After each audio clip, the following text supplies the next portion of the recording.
Gold, trusted gold buyers. మీరు తాకట్టు పెట్టిన బంగారాన్ని విడిపించి ఈ రోజు ఉన్న మార్కెట్ ధరకు కొనబడను. తెలుగునాట భక్తి రసం తెప్పలుగా పారుతోంది అన్నాడు వెనకటికి ఓ కవి. తెలుగునాట సంగతేమో కానీ టాలీవుడ్ లో మాత్రం సక్సెస్ ఫార్ములా డివోషనల్ టచ్ నే. అందులో అణుమాత్రం సందేహం లేదు. కార్తికేయ టు హనుమాన్ దగ్గర నుంచి రాబోయే వారణాసి వరకు పురాణ పాత్రలను లేదా దేవుళ్లను దింపాలి, పర్ఫెక్ట్ గా బ్లెండ్ చేయాలి. అప్పుడు జనం థియేటర్కు బారులు తీస్తారు. అలా అని ఏదో అలా డివోషనల్ టచ్ ఇచ్చి దేవుణ్ణి దింపేస్తే సరిపోదు, జనం మొదటి ఆటకే వెనక్కు పంపిస్తారు. అలాంటి ఉదాహరణలు కూడా టాలీవుడ్లో చాలా ఉన్నాయి. ఈ వారం వచ్చిన ఇరుముడి సినిమా మొదటి సినిమాల టైపు, పర్ఫెక్ట్ గా డివోషనల్ బ్లెండ్ జరిపిన సినిమా. నిజానికి ఇరుముడి కథ కొత్తదేమీ కాదు. కూతురే తన ప్రపంచం అన్నట్లు బతికే ఓ తండ్రి తన కూతురికే కాదు మరే ఆడ కూతురికి కష్టం వచ్చినా ఎలా రియాక్ట్ అవుతాడు అన్నది పాయింట్. అయితే ఇక్కడ దర్శకుడు చెప్పిన చమక్కు ఏంటంటే అయ్యప్ప భక్తిని, మాలధారణ, పూజలను కథలోకి సున్నితంగా బ్లెండ్ చేయడం. ఓ గ్రామంలో అరటి తోట కలిగి అరటి గిలలు అమ్మి బ్రతికే త్రినాథ్ భార్య, కూతురు ఇదే ప్రపంచం. కూతురంటే పంచప్రాణాలు, కానీ తాగుడు అన్నది వీక్నెస్. కూతురు కోసం ఏడాదికోసారి అయ్యప్ప మాల వేసుకుంటారు. మిగిలిన రోజుల్లో తన కూతురి జోలికే కాదు ఏ ఆడపిల్ల జోలికి వచ్చినా చితక్ కొట్టేస్తాడు. అదే ఊరి పిల్లలకు స్కూల్లో టీచర్తో ఓ సమస్య. ఈ సమస్య త్రినాథ్ ఇంటి దాకా వస్తే అప్పుడు ఏం జరిగింది అన్నది మిగిలిన సినిమా. ఇరుముడి సినిమా టైటిల్లోనే భక్తి రసం ఇమిడి ఉంది. సినిమాలో హీరో పాత్ర, అతని సామాజిక పరిసరాలు ఇవన్నీ అయ్యప్ప భక్తి, మాలధారణ చుట్టూ తిరుగుతూ ఉంటాయి. సినిమాలో మామూలుగా ఉండే మిగిలిన పాటలన్నీ కాదని చెప్పి 2 భక్తి పాటలు పెట్టారు. అవి కూడా తెలుగునాట అయ్యప్ప భక్తులకు అమితంగా నచ్చిన 2 పాటలు. పెద్దగా రీమిక్స్ చేయకుండా, వాయిస్ కూడా మార్పించకుండా పెట్టారు. అక్కడ పెద్ద సక్సెస్ కొట్టారు. వాస్తవం మాట్లాడుకోవాలి అంటే టోటల్ సినిమా నుంచి అయ్యప్ప ట్రాక్ మొత్తం తీసేయకపోయినా ఈ 2 పాటలు తీసేస్తే ఫలితం, సినిమా వైబ్ వేరుగా ఉంటుంది. జస్ట్ ఓ మామూలు థ్రిల్లర్ సినిమాగా మారిపోతుంది. ఈ పాటలు జోడించడం వల్ల మొత్తం మారిపోయింది. నిజానికి కథ, అయ్యప్ప మాలధారణ, ట్రాక్కు, టైటిల్కు పెద్దగా సంబంధం లేదు.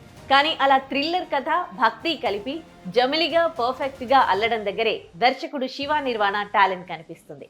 భక్తిని కేవలం బలవంతంగా చూపించినట్లు కాకుండా కథలో భాగం చేశారు. అక్కడే సక్సెస్ అయ్యారు. సినిమా తొలి సగం ఓ నార్మల్ సీన్ను పెద్ద థ్రిల్లింగ్ ఎలిమెంట్గా చిత్రీకరించడంతో మొదలవుతుంది. అప్పుడే జనానికి అర్థమవుతుంది ముందు ముందు కథ ఏ తీరుగా వెళ్ళబోతోందో.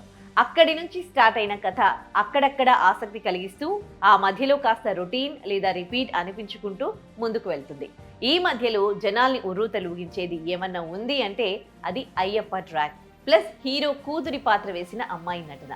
విశ్రాంతి బ్యాంగ్ లాంటి పడికట్టు వ్యవహారాలేమీ లేకుండానే విశ్రాంతి కార్డ్ పడిపోతుంది. సినిమా విశ్రాంతి తర్వాత నుంచి పూర్తిగా కథ మీదే వెళ్తుంది. కథను చాలా కన్విన్సింగ్ గా సినిమాటిక్ లిబర్టీ తీసుకుంటూ అల్లుకున్నారు. విశ్రాంతి నుంచి చివరి వరకు ఎందుకు నడవాలి, అక్కడే అప్పుడే క్లోజ్ అయిపోయే అవకాశం ఉంది కదా అన్న దానికోసం చిన్న చిన్న అడ్జస్ట్మెంట్లు చేసుకుంటూ ముందుకు వెళ్లారు. సినిమా ప్రీ క్లైమాక్స్ కు చేరుకున్న దగ్గర నుంచి క్లైమాక్స్ వరకు ఎక్కడా డౌన్ కాకుండా చూసుకున్నారు. లాజిక్లు, సినిమాటిక్ లిబర్టీల గురించి మాట్లాడకూడదు. కమర్షియల్ సినిమాలో అంతే అనుకోవాలి. పోలీసులు ఎక్కడా ఉండరు, మగపిల్లలు ఉండరు, అంతా ఆడపిల్లలే. ఇలా చెప్పాలంటే ఇంకా చాలా ఉంటాయి. మొత్తం మీద ముందే చెప్పినట్లు ఓ థ్రిల్లర్ సినిమాకు అయ్యప్ప భక్తి అనేది రీమిక్స్ పాటలు 2 యాడ్ చేసుకోవడం ద్వారా పెద్ద సక్సెస్ చేసుకున్నారు. ఎలా కొట్టాం అన్నది కాదు ప్రశ్న, హిట్ కొట్టామా లేదా అన్నదే పాయింట్. అందువల్ల దర్శకుడిని ఏదో కిట్టించేశాడు భక్తి రంగరించి అని అనడానికి లేదు. ఆ పనేదో మిగిలిన వారు కూడా చేయొచ్చు కదా. ఇలాంటి సినిమాలో నటీనటుల ఎంపిక, షూటింగ్ లొకేషన్లన్నవి కీలక పాత్ర పోషించాయి. వీలైనన్ని కొత్త మొహాలు చూపించారు.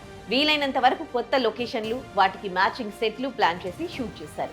అందువల్ల ఓ కొత్త లుక్ వచ్చేసింది సినిమాకు. దానికి నేపథ్య సంగీతం తోడైంది. నటించిన ప్రతి నటుడు, నటి పాత్రలకు న్యాయం చేశారు. ముఖ్యంగా హీరోయిజం పక్కన పెట్టి రవితేజ ఈ పాత్రను చేయడం జనాలకు నచ్చుతుంది.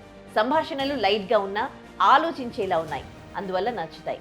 ఇన్ని ఉన్నా ఇరుముడి సినిమాకు ఒక చిన్న సమస్య ఏంటంటే సినిమాలో తీసుకున్న సమస్య కాస్త సున్నితమైంది. గుండెలను పట్టి కాస్త భయపెట్టేది, ముఖ్యంగా ఆడపిల్ల తండ్రులను. కొందరు సున్నిత మనస్కులు ఇలాంటి భయపెట్టే విషయాలను చూడడానికి లేదా తమ ఆలోచనల్లోకి రానివ్వడానికి ఇష్టపడరు. నిజానికి ఆ పాయింట్ చుట్టూ కూడా సినిమాలో కొంత డిస్కషన్ ఉంటుంది. ఈ పాయింట్ తప్పితే సినిమా చూడాల్సిన రేంజ్లోనే ఉంటుంది. ప్లస్ పాయింట్లు అన్ని విధాలా కొత్తదనం, రైటింగ్, నటీనటుల నటన.